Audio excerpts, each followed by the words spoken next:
அனைவருக்கும் வணக்கம். Welcome to my channel. எல்லோரும் எப்படி இருக்கீங்க? நல்லா இருக்கீங்களா? இன்றைக்கி ரொம்பவே டிஃப்ரெண்ட்டான ஒரு ஸ்நாக்ஸ் எப்படி செய்கிறதுன்னு சொல்லி பார்க்கலாம் வாங்க. அதுக்கு முன்னாடி எங்களோட இந்த சேனல் உங்களுக்கு பிடிச்சிருந்தா இந்த சப்ஸ்கிரைப் பட்டனை கிளிக் பண்ணி சப்ஸ்கிரைப் பண்ணிக்கோங்க. அதோட பக்கத்தில் இருக்க இந்த பெல் பட்டனையும் ப்ரெஸ் பண்ணிக்கோங்க.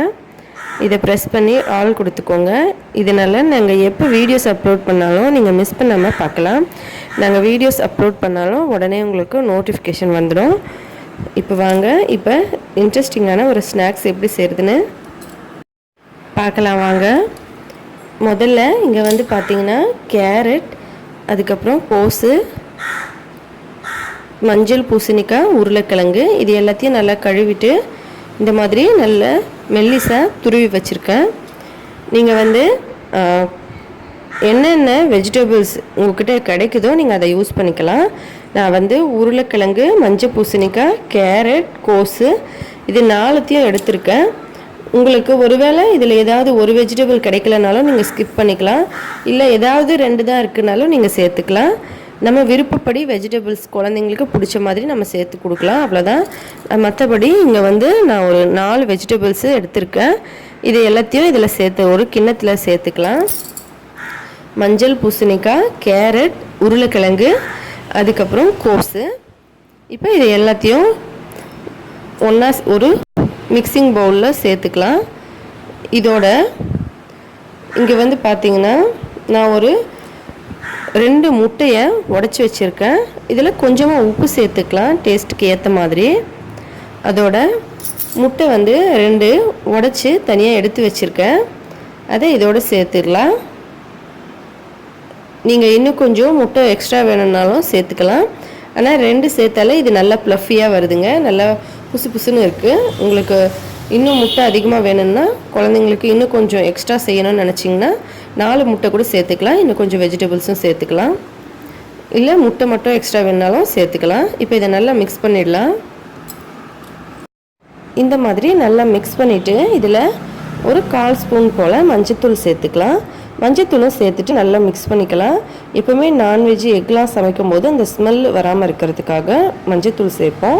இதை நல்லா இந்த மாதிரி மிக்ஸ் பண்ணிவிட்டு ஒரு இட்லி பாத்திரத்தில் எண்ணெய் தடவிட்டு அதில் இதை ஊற்றிக்கலாம். நீங்கள் வந்து கொஞ்சம் 1/4 வாசி மாதிரி ஊற்றுங்க. ஏன்னா இது வந்து நல்லா ப்ளஃபியாகி நல்லா பஃப்னு வரும். அது வெந்துட்டுருக்கும் போது நீங்கள் எடுத்து பார்த்தீங்கன்னா அப்படியே பஃப்னு இருக்கும். அதனால் இது இன்னும் கொஞ்சம் நல்லா மேலே எலும்பி வந்துடும். நம்ம இப்போ கொஞ்சம் கெட்டியாக இருக்கு இல்லைங்களா, அதை ஊற்றிட்டு கொஞ்ச நேரம் கழித்து பார்த்தோம்னா அது நல்லா ஃபுல்லாகிடும். அதனால் முதல்ல எண்ணெய் தடவிக்கோங்க இந்த இட்லி பிளேட்டில். அதுக்கப்புறமா கொஞ்சமாக இந்த மாதிரி சின்ன கரண்டியை வச்சு கொஞ்சம் கொஞ்சமாக ஊற்றுங்க. இப்படி பாருங்கள், நம்ம 1/4 வாசி ஊற்றினாலுமே இது நல்லா ஃபுல்லாகிருச்சு. இது இன்னும் வெந்த பிறகு பார்த்திங்கன்னா இன்னும் நல்லா குண்டாக ப்ளஃபியாக வந்துடும். நான் ஏற்கனவே ஒரு பிளேட்டில் இட்லி ஊற்றி வச்சுருக்கேன் அடியில். அது மேலே இதையும் வச்சுக்கலாம்.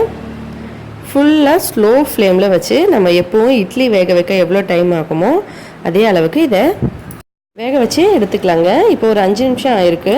ஃபுல்லாக ஸ்லோ ஃப்ளேமில் வச்சு வேக வச்சுருக்கோம்.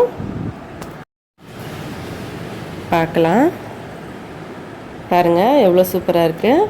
நான் வந்து அடுப்பை ஆஃப் பண்ணிட்டேன். ஆஃப் பண்ணுறதுக்கு முன்னாடி பார்த்தோம்னா இது வந்து இன்னும் நல்லா ப்ளஃபியாக நல்லா உப்பிக்கிட்டு இருந்தது.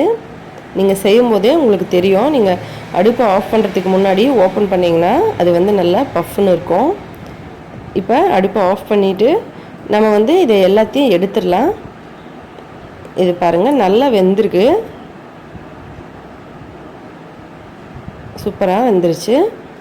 இப்போ இது எல்லாத்தையும் நம்ம எடுத்துக்கிட்டு நமக்கு பிடிச்ச மாதிரி சைஸில் சின்ன சின்னதாக கட் பண்ணிக்கலாம். நான் வந்து இந்த மாதிரி கட் பண்ணி வச்சுருக்கேன். 4 பீஸாக கட் பண்ணி வச்சுருக்கேன். இப்போ ஒரு கடாயில் கொஞ்சமாக எண்ணெய் சேர்த்து ஒரு தாளிப்பு போட்டுக்கலாங்க. உங்கள் விருப்பப்படி நீங்கள் தாளிச்சிக்கலாம்.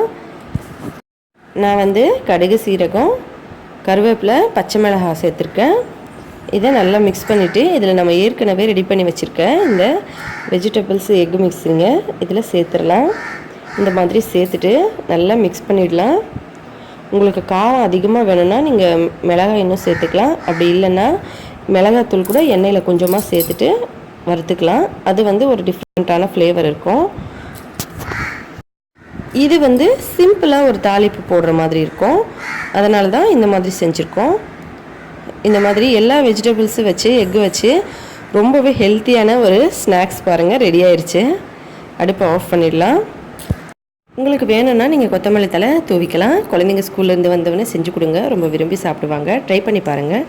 இந்த வீடியோ உங்களுக்கு பிடிச்சிருந்தா லைக் பண்ணுங்கள், ஷேர் பண்ணுங்கள். மறக்காமல் இந்த சேனலை சப்ஸ்கிரைப் பண்ணிக்கோங்க. நன்றி, வணக்கம்.